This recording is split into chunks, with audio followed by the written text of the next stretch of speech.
Olá, meus amigos. Hoje eu vim aqui para trazer uma mensagem que Paulo escreveu aos romanos e também para nós que somos gentios. Nós que temos acesso hoje à graça do nosso Senhor Jesus Cristo. Eu quero deixar essa palavra. Essa passagem se encontra lá no livro de Romanos, no capítulo 12, do versículo 1 ao 2. É um versículo que já é o suficiente para a gente enxergar aquilo que o nosso Senhor Jesus Cristo nos deixou para os romanos e também deixou para a gente. Então eu vou ler para você e em seguida eu vou explicar aquilo que está escrito. Rogo-vos, pois, irmãos, pelas misericórdias de Deus, que apresentei o vosso corpo por sacrifício vivo, santo e agradável a Deus, que é o vosso culto racional. Paulo está dizendo aqui que a gente deve se apresentar para Deus com o nosso corpo, com a nossa mente perfeita, para apresentar a Deus como culto racional. E o que seria um culto racional? Culto racional significa que é na nossa mente. Quando você está vivendo, você está cultuando a Deus em sua mente. Você está entregando para Deus aqueles seus pensamentos e aqueles seus pensamentos geram atitudes, geram escolhas na nossa vida. Então, quando a gente tem um culto dentro da nossa mente, a gente se confronta, tenta mudar dia após dia e a gente começa a apresentar para Deus um corpo perfeito, uma mente perfeita. O culto não é só aquele que você diz que está adorando, aquele que você diz que está louvando, mas não tem apresentado um corpo perfeito, não tem apresentado para Deus uma mente perfeita, porque o culto para Deus, ele é algo racional, como Paulo falou, é algo que é aqui na mente, não é fisicamente. Quem quer adorar, quem quer louvar a Deus, faz como bem entende, mas a minha maneira de acreditar é essa, que a gente apresenta para Deus, a mente, é os pensamentos, são as coisas boas, os valores da vida. É o silêncio, por exemplo. Eu acredito demais que Deus ele se manifesta no silêncio. E realmente é difícil a gente estar no silêncio. Eu, por exemplo, cara, é difícil.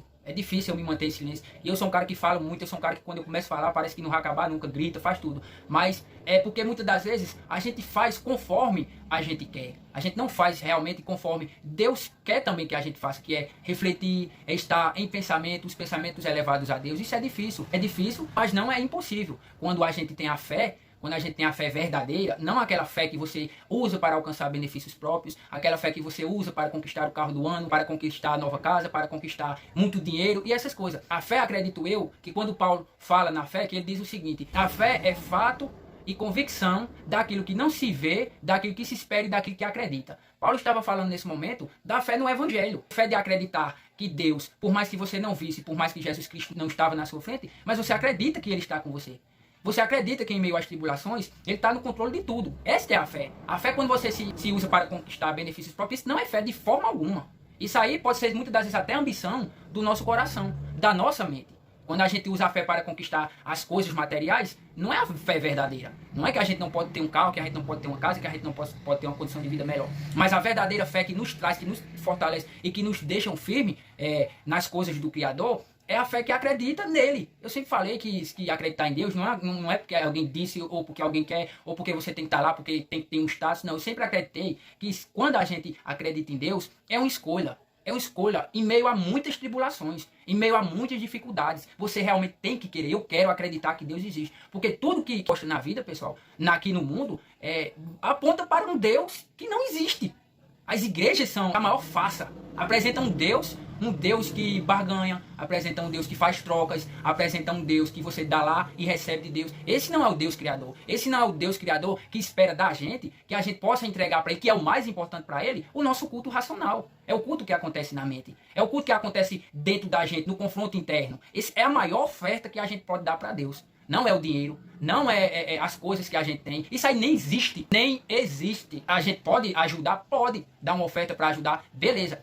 Mas a gente tem que dar uma oferta para que às vezes a gente venha mostrar para Deus que a gente tem gratidão por Ele, não por ninguém. Não é dar o dízimo lá na igreja achando que está dando para Deus, quando às vezes você está passando até necessidade. Quando às vezes você tem um bujão em casa para trocar e vai lá e dá. E o pastor está andando de carro novo, tá tendo casa nova, e você às vezes não tem nem o que comer. Você acha que Deus iria querer isso de você? Não, claro que não, com certeza não. É um Deus até injusto. O Deus, ele quer de você que você venha pensar, que você venha ter naturalidade na vida, venha ter o quê? Uma espiritualidade mais avançada. Não é que a gente quer ser muito santo, é porque está na palavra.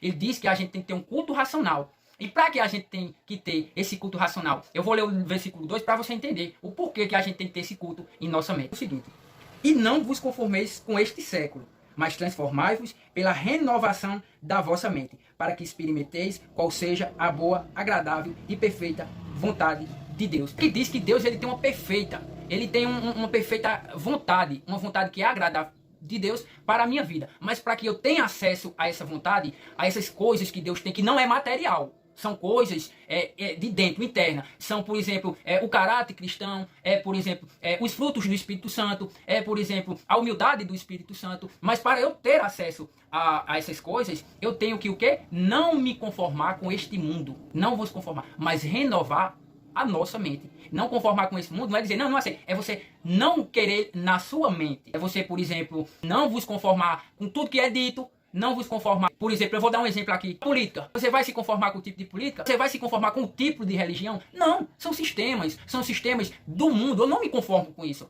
Mas eu transformo a minha mente aonde? Em Cristo Jesus. As pessoas pensam que não vos conformeis com o mundo. É o mundo fora da igreja. Pessoal, todo lugar Deus age. Em todo lugar. Seja na igreja ou seja fora. As pessoas fazem um Deus que fica preso dentro de uma igreja e que fora da igreja, igreja constitucional, não igreja pessoas, porque as igrejas são as pessoas. As pessoas insistem em dizer que o templo é a casa do Senhor. A casa do Senhor somos nós. É bacana fazer um culto lá, um culto para Deus em um lugar que não esteja chovendo, que não esteja fazendo sol. É bacana, mas entenda uma coisa, não é templo de Deus. A própria palavra de Deus diz que Deus não habita em templos feitos pelas mãos do homem. Isso foi criação do homem. Na lei judaica existia templo, mas o templo foi derrubado em 70 e de lá para cá é o que? A graça, meu irmão. É a graça. A graça é o que nos move, é o que nos faz acreditar e é o que nos mantém firme. Quantas pessoas acreditam que o templo é o maior lugar de Deus, mas nem elas mesmas são firmes, elas não acreditam nem no que elas dizem. Mas quando a gente escolhe, eu escolho acreditar em Deus. Eu escolho como? Eu vejo que a vida não tem sentido, mas eu passo a dar sentido através do meu entendimento. Como? Acreditando que as coisas, as mensagens de Jesus Cristo é bom para a minha vida. Às vezes, de repente, as pessoas, o ateu não tem sentido. Cara, tem ateu que tem sentido na vida dele. Por quê? Porque ele dá sentido à vida dele. De repente o sentido é na família, de repente o sentido é em vencer na vida. Só que é sentidos que, assim, não vem conforme aquilo que Jesus Cristo colocou para a gente. Então as pessoas, elas criam sentido, porque é assim. Ninguém vive sem sentido, a gente tem que dar um sentido na vida. Então, quando a gente acredita em Jesus Cristo, a gente acredita que Ele está na nossa vida, independente da situação que você está. A vida começa a fazer sentido para você, para as outras pessoas não, porque elas continuam acreditando em outras coisas. Então, se a gente acredita nele, as coisas começam, querendo ou não, dá certo como? De uma maneira racional. Tá dando errado, às vezes aqui fora. Às vezes você está numa situação difícil, às vezes seus filhos estão passando por necessidade, você está passando por necessidade, mas quando você acredita de fato nele, meu irmão, tudo está tranquilo. Tudo está no controle dele, está no controle de Deus, e as coisas começam a dar certo para você, mesmo que para os olhos humanos esteja dando errado. Mas é esse acreditar que eu acredito. Mesmo em minhas dificuldades, você passa a ser uma pessoa justa, você passa a pagar suas contas em dias, você passa a concluir suas responsabilidades, às vezes como esposo, às vezes como filho, às vezes como aluno, às vezes como trabalhador, e assim sucessivamente. Então é essa mensagem que eu quero deixar para vocês, que a gente não devemos nos conformar com esse mundo, não é o mundo lá aí fora não. Eu estou falando do mundo por completo. Estou falando da terra, da massa, daquilo que eles apresentam para nós, daquilo que a política apresenta para nós, daquilo que a religião apresenta para a gente, porque a gente somos escravos disso. Já não basta muitas das vezes o governo comer muito imposto da gente, ainda vem a religião querendo tomar da gente. Então não é isso que Deus quer pra gente. Deus quer que a gente pegue aquele pouco da gente e venha valorizar e fazer o quê com aquela valorização daquele dinheiro? Agir como? Agir de uma maneira que a gente possa usufruir também daquele dinheiro. Usufruir para a nossa família, para a compra das nossas coisas e assim sucessivamente. Eu quero ajudar uma pessoa. Bacana demais, mas não é obrigação sua ajudar. Você quer ajudar? Olha, gratidão que você tem pela vida, meu irmão, e tá ajudando alguém. Isso é excelente. Isso vai te tornar uma pessoa muito mais melhor e muito mais madura até então. Só que é o seguinte, as pessoas ajudam esperando algo em troca. Colocam um celular gravando para mostrar que estão fazendo.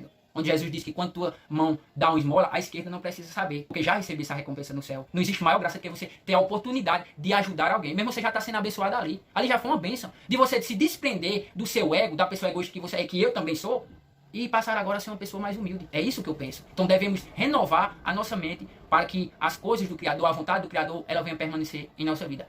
Então é essa palavra que eu quero deixar para todos vocês. Peço que você curta, que você compartilhe e que você se inscreva em nosso canal para que eu possa trazer outras mensagens, outros assuntos, outras coisas. Para a gente não ficar só naquele conteúdo que a gente acredita que é, mas para que a gente possa fazer também outros conteúdos, trazer para vocês.